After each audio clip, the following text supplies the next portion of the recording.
அன்பிற்குரிய சகோதர சகோதரிகளை, இந்த வக்ஃபுடைய சட்ட மசோதாவை நேற்று நள்ளிரவில் 2 மணிக்கு வாக்கெடுப்பு நடத்தி நிறைவேற்றியிருக்கிறார்கள். இரவில் பார்லிமெண்ட் நல்ல தூக்க காலத்தில் இருப்பாங்கன்னு சொல்லிட்டு நள்ளிரவு 2 மணிக்கு வாக்கெடுப்பு நடத்தி நினைஞ்சிருக்கிறாங்க. அந்த மசோதா நிறைவேறி போச்சு, பாராளுமன்றத்தில் நிறைவேறி போச்சு, அப்புறம் மாநிலங்களில் வகையிலையும் நிறைவேறி போச்சு. நிறைவேறதில் இவங்களுக்கு பிஜேபிக்கு இருக்கிற மெம்பர் 240 தான். ஒரு மசோதா நிறைவேறுவதாக இருந்தால் சரி பாதிக்கு மேலே ஒன்று கூட இருக்கணும். 540 எம்பிக்கள் இருந்தாங்கன்னு சொன்னால் 271 பேர் வாக்களித்தா தான் நிறைவேறும். இவங்களுக்கு இருக்கிறது 240 தான் இருக்கிறாங்க. 240 பேர் ஆதரவு தெரிவித்தால் ஜெயிக்க முடியாது தீர்மானம். ஆனால் இது எதை கொண்டு எப்படி இந்த ஓட்டில் 288 இப்படி வந்துச்சுன்னு கேட்டால், அந்த நிதிஷ்குமாருங்கிற முஸ்லீம்களுக்கு நண்பன் வேஷம் போட்டுருக்கிற நிதிஷ்குமார், சந்திரபாபு நாயுடு, அந்த ராம்விலாஸ் பாஸ்வானுடைய மகன், இவங்களெல்லாம் முஸ்லீமுக்கு நண்பர்னு வேடம் போட்டுக்கொண்டு ஏமாற்றி கொண்டு இருந்தாங்கல்ல. நாங்கள் பிஜேபியில் இருந்தாலும் பிஜேபியால் ஒரு தீமை வரும் என்றால் நாங்கள் தடுத்து நிறுத்திடுவோம் என்றெல்லாம் டைலாக் விட்டு ஏமாற்றிட்டு இருந்தாங்க. இப்போ சாயம் வலுத்துருச்சு, எல்லோரும் சேர்ந்து நினைஞ்சிட்டான். அந்த முஸ்லீமுடைய பள்ளி வாசல் வக்ஃபு சொத்துக்களை எல்லாம் என்ன வேண்டாலும் செய்யலாங்கிற அளவுக்கு ஒரு சட்டத்தை கொண்டு வர்றான். இஸ்லாமிய நெறிமுறைகள் விளங்காதவர்களால் மெம்பர் ஆக்கணும் அப்படின்னு ஒரு சட்டத்தை கொண்டு வருகிறான். பள்ளிவாசலில் எல்லா சொத்துக்களையும் கபலீகரம் செய்வதற்கு இந்த சட்டத்தை கொண்டு வருகிறான். அதுக்கு துணை போகிறார்கள் என்று சொன்னால் நம்ம என்ன விளங்க வேண்டியிருக்கிறது? பிஜேபியுடைய சேர்ந்து அதை செய்வோம் எவ்வளோ சொன்னாலும் பொய் சொன்னான்னு அர்த்தம். அது எப்போ ஆதரிக்க ஆரம்பிச்சிட்டாங்களோ அதெல்லாம் என்ன செய்வாங்க, எந்த ரேஞ்சுக்கு போயிடுவாங்க. அதனால என்னன்னு இன்றைக்கி அவங்களுக்கு தான் ஒரு இழப்பு. 2 முஸ்லீம் எம்பிக்கள் வேறு நிதிஷ்குமாருக்கு இருந்தாங்க. 2 பேரும் இன்றைக்கி ராஜினாமா பண்ணிட்டாங்க. நான் நம்பணும் நிதிஷ்குமாரை எம்பியை ராஜினாமா பண்ணுற சின்ன விஷயம் கிடையாது. அப்போ 2 எம்பிக்கள் அவ்வளோ பெரிய பதவியில் இருந்து கூட என்ன செஞ்சாங்க, இவர் பிஜேபியோட இருந்தால் கூட நம்ம நலன் வரும்போது விட்டு கொடுக்க மாட்டார் என்று ஒரு பெருசு நம்பணும். ஆனால் துரோகம் பண்ணிட்டார் நிதிஷ்குமார்னு சொல்லி நிதிஷ்குமார் கட்சியில் இருந்து 2 எம்பிக்கள் ராஜினாமா பண்ணிட்டாங்கன்னு வைங்க. இப்போ மசோதாவை இங்கே நிறைவேற்றிட்டான். தமிழ்நாட்டிலேருந்து உள்ள கட்சிகளை நம்ம ரொம்ப பாராட்டணும். தமிழ்நாட்டில் உள்ள எல்லா கட்சிகளும் சேர்ந்து ஒரு மனதாக அந்த மசோதாவை இணைஞ்சிருக்கிறாங்க, எதிர்த்து வாக்களிச்சிருக்கிறாங்க. மேலவையில் மாநிலங்களவையில் ஒருத்த மட்டும் இணைஞ்சிருக்க வாசன் ஒரு செய்தான். அவன் அவன் மூப்பனார் இருக்கும்போதெல்லாம் நடந்தே இருக்காது. அவருடைய மகனாக இருந்துக்கிட்டு பிஜேபியுடைய ஒட்டு கட்சியாக இருந்து கொண்டு அந்த ஒரு ஆள் மட்டும்தான் ஆதரவு, மாநிலங்களவையில் ஆதரவாக வாக்களித்த ஒரு ஆள். இன்னொரு அன்புமணிங்கிறவர் வெளிநடப்பு செய்கிறார். இது வெளிநடப்பு செய்கிற விஷயமா? வாக்களிப்பு நான் இதுலேயும் சேரமாட்டேன் அதுலேயும் சேரமாட்டேங்கிற இந்த ட்ராமா போட்டு அவர் வெளியே வந்திருக்கிறார். அப்போ இந்த 2 பேர் தான் துரோகம் பண்ணியிருக்கிறார்களே தவிர பாக்கி எல்லா அதிமுக உள்பட எல்லா கட்சியுடைய எம்பிக்களும் இணைஞ்சிருக்காங்க, அதை எதிர்த்து வாக்களித்திருக்கிறார்கள். அதை நம்ம வரவேற்கணும், அவங்களுடைய உழைப்பை நம்ம பாராட்டணும். ஒரு நல்ல வேலையை செஞ்சுருக்கிறாங்க. ஆனாலும் இப்போ பாஸ் ஆகிடுச்சு. பாஸ் ஆன பிறகு அந்த போராட்டம் இந்த போராட்டம் அதெல்லாம் வேஸ்ட்டு. சட்டம் பாஸ் ஆகிடுச்சு. நாளைக்கு இப்போ ஜனாதிபதிக்கு அனுப்புவாங்க, கையெழுத்து போட்டு அனுப்பிடுவாங்க. இதுக்கு அடுத்து இதை என்ன செஞ்சுருக்கணும், ஏற்கனவே என்ன செஞ்சுருக்க வேண்டும் என்று சொன்னால் இது ஒரு சிஐஏ அளவுக்கு ஒரு போராட்டமாக நடத்தியிருக்கணும். சும்மா ஒவ்வொரு கட்சிக்காரங்களும் நாங்களும் இருக்கிறோன்னு காட்டுவதற்காக வேண்டி இங்கிட்ட ஒரு 100 பேர், அவன் ஒரு 100 பேர், இவன் 100 பேர் போட்டு கத்திட்டு நாங்கள் வக்குப்புக்காக வேண்டி போராடிட்டோம்ல, அதெல்லாம் வேலைக்கு ஆகாது. சிஐக்கு போராடினோம்ல, நாடு ஸ்தம்பிக்கணும். ஸ்தம்பிக்கிற அளவுக்கு உட்காந்துருந்தாங்கன்னா கொண்டே வந்திருக்க மாட்டான். ஆரம்ப காலத்தில் இந்த சாகின் பாக்கில் உட்காந்த மாதிரி ஒரு போராட்டமாக மக்கள் எடுத்திருந்தாங்கன்னு சொன்னால் நிச்சயமாக அந்த தீர்மானத்தை எடுத்திருக்க உலக கவனத்தைலாம் பெற்றும். முஸ்லீம்களுக்கு என்னமோ நடக்குன்னு சர்வதேச பார்வையெல்லாம் வரும்போது என்ன செய்வாங்கன்னா பயந்து இது பெரிய இஷ்யூ ஆகுது, முஸ்லீம் நாடுகள்லாம் அது நம்மளை கவனத்தில் கொண்டாங்கன்னா நமக்கு பெரிய பாதிப்பாயிருங்கிற ஒரு நிலைமை ஏற்படுத்தி இருக்கலாம்.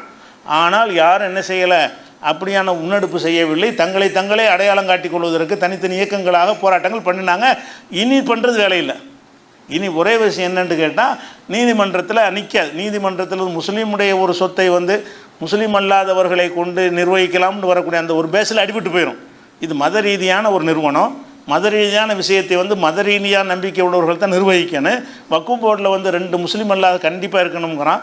அதுக்கப்புறம் எம்பி எம்எல்ஏ 2 பேர் இருக்கணுங்கிறான். அது முஸ்லீம்ன்ற வார்த்தை முன்னாடி வச்சு எடுத்துக்கிட்டான். அதுவும் முஸ்லீம் இல்லாமல் இருக்கலாம். 2 கம்பல்சரியாக முஸ்லீம் அல்லாதவர்கள் 2 பேர் இருக்கணுமா.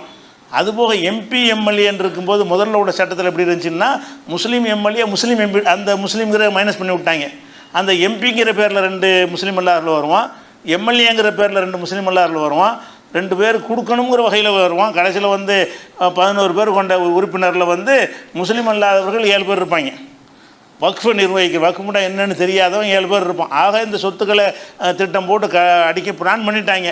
இருந்தாலும் நீதிமன்றத்தை நம்ம எப்படி நம்புறது? பாபர் மசூதி ஏற்கனவே முன்னாடி அனுபவத்தில் இருக்கிறது. இருந்தாலும் சட்ட போராட்டம் நடத்துவோம்னு சொல்லி பண்ணிக்கிட்டு இருக்கிறார்கள்.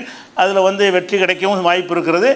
அந்த வழக்கமான நீதிபதிகள் தங்களுடைய வேலையை காட்டுவதற்கு வாய்ப்பு இருக்குது.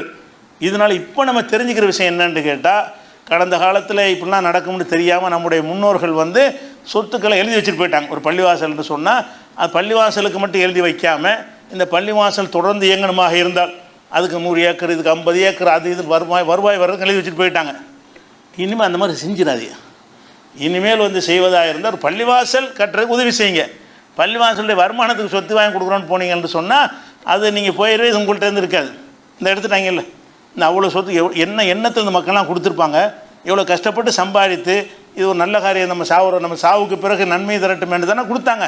அப்போ நம்ம மரணத்துக்கு பிறகு நன்மை தரும் என்ற அந்த கொடுத்த சொத்துக்கள் எல்லாம் இன்னைக்கு கபலீகரம் செய்வதற்கு பகிரங்கமாக டிக்ளேர் பண்ணி, யுத்தம் செய்கிற டிக்ளேர் பண்ணி என்ன செய்கிறான், எடுத்துக்கொள்வானேயானால் அப்போ நீ எழுதி வைப்பதை யோசிக்கணும். பள்ளிவாசலுக்கு வருமானம் வருவதற்குன்னு எழுதி வச்சிடாது. எதையுமே வசூல் பண்ணி நடத்திக்கிடுவாங்க. பள்ளிவாசல் மட்டும் இருந்தால் போதும், அது வசூல் பண்ணி மக்கள்கிட்ட அப்பப்போ கேட்டு நடத்திக்கிற மாதிரி இருக்கணுமே தவிர பல கோடி பல ஏக்கர் நிலங்கள் அதுக்குன்னு இருந்துச்சுன்னு வைங்க, நீங்கள் அது இருந்ததை காப்பாற்றணும்னு நினைக்கிறீங்க, அது இடமே உங்களை விட்டு போயிடும். என்ன வேணாலும் செய்யக்கூடிய நாட்டில் வாழ்கிறோம். நீதி நேர்மை அதெல்லாம் சட்டம் எதையும் மதிக்காமல் நான் நினச்சதை செய்வேன்னு சொல்லக்கூடியவர்களுடைய ஆதிக்கத்தில் உள்ள ஒரு நாட்டில் வாழும் பொழுது நமக்கு என்ன வேண்டாலும் நடக்கலாம். அதனால் முஸ்லீம்கள் வந்து இனிமேல் இந்த சொத்து எழுதி வைக்கிற விஷயங்கள் வந்து எந்த ஒரு இயக்கத்துக்கும் எந்த ஒரு ஜமாத்துக்கும் எழுதி வைக்காதீங்க. அப்படியே ஏதாவது அறப்பணிகள் செய்ய விரும்புனீங்கன்னு சொன்னால் குடும்ப ட்ரஸ்ட்டாக ஆக்கிருங்க. நீங்கள் வசதி உள்ள ஒரு ஆளாக இருக்கீங்களா, நீங்கள் அண்ணன் தம்பி மாமா மச்சான் போட்டு குடும்பத்தாரெலாம் சேர்ந்து உங்களோட ட்ரஸ்ட்டாக வைத்து விட்டீங்கன்னு சொன்னால் உங்களுக்கு பிறகு உங்கள் மகன் ஜம்பாவை நிர்வகிப்பார், மகனுக்கு பிறகு பேரன் ட்ரஸ்ட்டாக அமைச்சா எடுக்க முடியாது. ட்ரஸ்ட்டாக அமைச்சா வக்குஃபுல் அது போகாது. நீங்கள் ஒரு ட்ரஸ்ட்டாக அமைத்து உதவி செய்யணுமே தவிர அந்த ஜமாத்து இந்த ஜமாத்து இந்த இயக்கம்ன்ற சொத்துக்கள் எழுதி வச்சிங்கன்னு சொன்னால் அது உங்களை விட்டு போய்விடும். பல லட்சம் கோடி அவ்வளோ நீங்கள் நம்மளை விட்டு போயிடும். இன்னும் போவதற்குரிய வாசலை திறந்து வச்சு விட்டாங்க. இனி ஒன்று ஒன்றா சுரண்டி என்ன செய்வாங்க, எல்லாத்தையும் எடுத்து வக்குஃபுல் ஒன்று இல்லாமல் ஆகி போயிடும். அப்படிங்கிற ஒரு வேலையை நடத்தியிருக்கிற காரணத்தினால இதில் ஒரு பாடம். இனிமேலாவது நம்ம என்ன செய்யணும், நல்ல காரியத்துக்கு செய்யலாம். வக்ஃபு மார்க்கத்தில் உள்ளது தான் வக்ஃபுங்கிறது. நம்ம என்ன நினச்சோம், எல்லா பக்கமும் நீதி நேர்மை உள்ள ஒரு நாட்டில் வாழ்வதாக நினைத்து கொண்டு அதெல்லாம் செஞ்சாங்க. இப்படிப்பட்டவங்க கையிலெல்லாம் நாடு வந்து மாட்டும் நினைக்கவே இல்லை. வெள்ளைக்காரன் கையில் இருந்து வக்ஃபு போகவில்லை. பல பேர் ஆட்சி பண்ணியிருக்கிறாங்க, அவங்க கையிலெலாம் போகவில்லை. சின்ன மன்னர்கள் சேர சோழ பாண்டியர்கள் ஆட்சி பண்ணாங்க, அவங்க காலத்தில் அந்த சொத்துக்கள் போகவில்லை. இப்படியானவர்கள் கையிலையும் வரும் என்றதை நம்ம நினச்சி பார்க்கல. அவங்க நல்ல எண்ணத்தில் செஞ்சுட்டு போயிட்டாங்க. இப்போ கண் முன்னாடி நம்ம பார்த்துட்டோம்.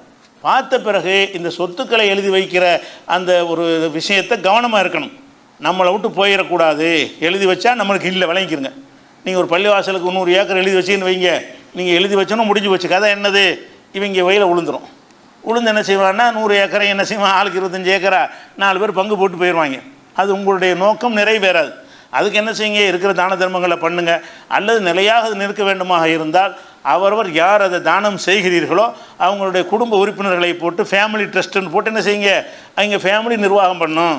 இது பள்ளிவாசல் இருந்துட்டு போகுது, இந்த சொத்து எங்கள் ஃபேமிலி நிர்வாகம் பண்ணும், அதனுடைய வருமானத்தை நல்ல காரியத்தில் செலவு பண்ணுவோன்னு சொன்னீர்களே. ஆனால் குடும்ப ட்ரஸ்ட்டில் வந்து எவனும் தலையிடலாது. குடும்ப ட்ரஸ்ட், குடும்பத்தில் உள்ள ட்ரஸ்ட், என் குடும்பத்தார் மட்டும் அதில் இருப்போம் என்று இருந்தால் அந்த குடும்பத்தார்கள் காப்பாற்றிடுவாங்க. அவங்களுடைய அவங்க திங்கிறவங்க இல்லைல்ல, எவனோ ஒன்றாவது விட்டியெல்லாம் அவனுக்கு அந்த சொத்துடைய அருமை தெரியாது. யார் எழுதி கொடுத்தானோ அவனுக்கு அந்த அருமை தெரியும். அதனால் அந்த சொத்துக்கள் எதுவும் எழுதி வைக்கிறதா இருந்தால் எழுதி வச்சிடாதீங்க. எழுதி உங்கள் கையில் வச்சுக்கிறங்க. எழுதி என்ன செய்யணும், உங்கள் குடும்ப ட்ரஸ்ட்டாக வைத்து கொண்டீர்களே என்றால் அந்த சொத்து காப்பாற்றப்படும். அல்லது என்ன செய்யுங்கன்னு கேட்டால் அது எழுதாமல் போயிருங்க. இருக்க சொத்துக்களை தான தர்மம் பண்ணிவிட்டு ஏழைப்பாளையில் கொடுத்துட்டு போங்க, அது நன்மை தரக்கூடியதாக இருக்கும். பள்ளிவாசலுக்கு தர்காவுக்கு அது போக என்ன செஞ்சிட்டாங்கன்னா, இதில் வந்து நம்மள்கிட்ட ஒரு மிஸ்டேக் அதில் இருந்துச்சு. அந்த வக்ஃபில் வந்து பலதரப்பட்ட ஆளுக்கு இருக்கிறாங்க. அதை வக்ஃபில் பள்ளிவாசலும் இருக்கும், தர்காவும் இருக்கும், அதெல்லாம் அந்த வக்ஃபில் தான் இருக்குது. எல்லாத்தையும் மிக்ஸ் பண்ணி இருந்தாங்களா, இதை வச்சு என்ன செஞ்சிட்டாங்கன்னு கேட்டால் அந்த தர்கா கூட்டத்தெல்லாம் அவங்க எல்லாரும் திருப்பிட்டாங்க. இப்போ தர்கா கம்பெனிலாம் என்ன செய்யுதுன்னு கேட்டால், நல்ல திட்டம் இது, தர்கா சுத்தம் எடுத்து இவங்க இதுக்கு பயன்படுத்திகிட்டு இருந்தாங்க, இனிமேல் அது பிரித்து எங்களுக்கு வந்துவிடும் அப்படிங்கிற அளவுக்கு இந்த தர்கா கூட்டம்லாம் இப்போ ஆதரிக்குது. தர்கா கூட்டம் சூஃபி கூட்டம்லாம் எதுக்கு பெரிய எழுச்சி வரலன்னு கேட்டால், தர்கா கூட்டம் சூஃபி கூட்டம்லாம் என்ன செய்கிறாங்கன்னு கேட்டால் இது நல்லது தான். ஏன்னு கேட்டால் வக்ஃபுன்னு ஒரே இதை வைத்துக்கொண்டு பள்ளிவாசல் தர்காவுக்குள்ள சொத்தை பள்ளிவாசலில் செலவு பண்ணுறாங்க, தர்காவுக்கு தானே செலவு பண்ணணும், அதையும் வக்ஃபுண்டு ஒன்றாக்கி விட்டாங்கன்னு சொல்லி ஒரு அந்த சட்டத்தெல்லாம் கொண்டு வந்திருக்கிறாங்க. அவர்களுடைய தனித்தனியாக பிரிக்கப்படும்னு சொல்லி. அதே மாதிரி இந்த போரா இருக்காங்க, அவங்களுக்கு நிறைய வக்ஃபு சொத்துக்கள் இருக்குது. ஷியாக்களுக்கு தனி வாரி அமைக்கப்படும், அதெல்லாம் அந்த சட்டத்தில் கொண்டு வந்திருக்கிறாங்க. அதை வச்சு என்ன செய்கிறாங்கன்னா, முஸ்லீம்லே சில பேர் எங்களுக்கு தனி வாரியமாக நாங்களும் ஆதரிக்கிறோம், அப்போ இந்த தீர்மானம் சிறப்பானதுன்னு சொல்லக்கூடிய முஸ்லீம்களையும் உண்டாக்கிட்டாங்க. ஏன்னு கேட்டால் அந்த வக்ஃபை வந்து பிரிக்கப்படாமல் எல்லாம் வக்ஃபுன்னு முறைப்படி சரியில் பிரித்து தான் இருக்கணும். இந்த தர்காவையும் பள்ளியாசனம் உண்டாக்க முடியுமா? அல்லாஹ் வணங்குறதுக்குரிய சொத்தை கொண்டு அவனுக்கு கொடுக்கவும் முடியாது, கண்டதை வணங்கக்கூடிய சொத்தை கொண்டாந்து இங்கே எடுக்கவும் முடியாது. ஆனால் அந்த பிரித்து ஆளாமல் நினைச்சிட்டாங்கன்னா வக்ஃபு சொத்துக்கள் அப்படி தான் வச்சுருந்தாங்க.